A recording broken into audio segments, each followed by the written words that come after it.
हावड़ा में इस बार रामनवमी पर भव्य शोभायात्रा निकालने की तैयारी जोरों पर। शोभायात्रा में शामिल होगी राम मंदिर की झांकी, 8 फुट के भगवान श्री राम की प्रतिमा और 7 फुट के हनुमान जी की प्रतिमा भी शामिल होगी। हजारों की संख्या में लोगों के शामिल होने की संभावना है।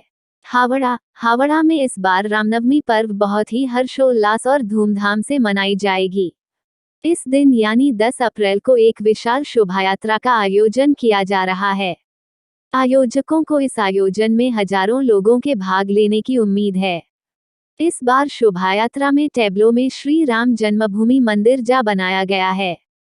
साथ ही श्री राम की 8 फीट ऊंची और हनुमान की 7 फीट ऊंची प्रतिमा भी रखी जाएगी। बताया गया है कि इस वर्ष अंजनीपुत्र सेना की ओर से रविवार यानी 10 अप्रैल को रामनवमी के अवसर पर एक विशाल शोभायात्रा निकाला जाएगा। यह शोभायात्रा शिवपुर थाना अंतर्गत अवनी मॉल से हावड़ा थाना अंतर्गत हावड़ा मैदान तक निकाला जाएगा। अंजनीपुत्र के संस्थापक सदस्य सुरेंद्र वर्मा ने उक्त जानकारी दी है।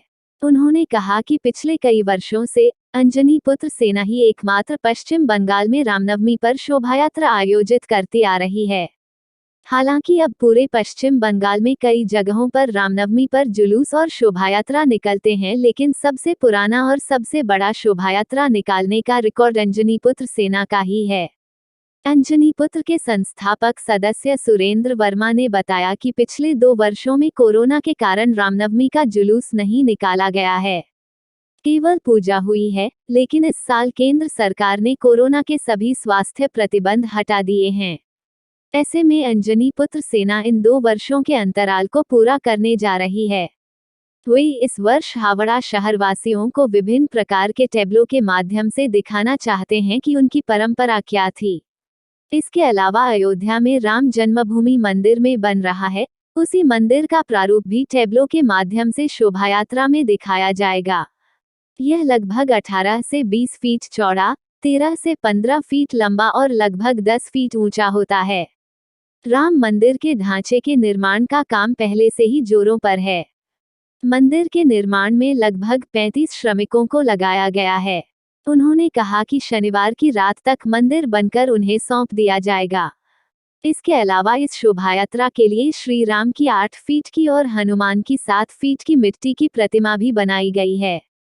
उन्होंने आगे कहा कि पिछले कुछ वर्षों में लगभग 30,000 से 40,000 लोग शोभायात्रा में शामिल हुए थे। इस वर्ष यह आंकड़ा कितनी जाएगा, उन्हें अंदाजा नहीं है। हालांकि उनके पास लगभग 1000 सदस्य हैं। किसी को आमंत्रित नहीं किया जाता है। संगठन की ओर से अलग अलग जगहों पर सिर्फ सोशल मीडिया और बैनर पोस्टर ही लगाए गए हैं। शोभायात्रा के शुरू होने के साथ ही स्थानीय लोग इसमें शामिल होते जाते हैं। उन्होंने बताया कि करीब 1 माह पूर्व पुलिस प्रशासन से अनुमति लेने के लिए आवेदन दिया गया है। उन्होंने कहा कि लगभग हर साल अनुमति मिल जाती है। इस साल भी उन्हें अनुमति मिल जाएगी। हावड़ा से सौरभ झा, बात हिंदुस्तान की।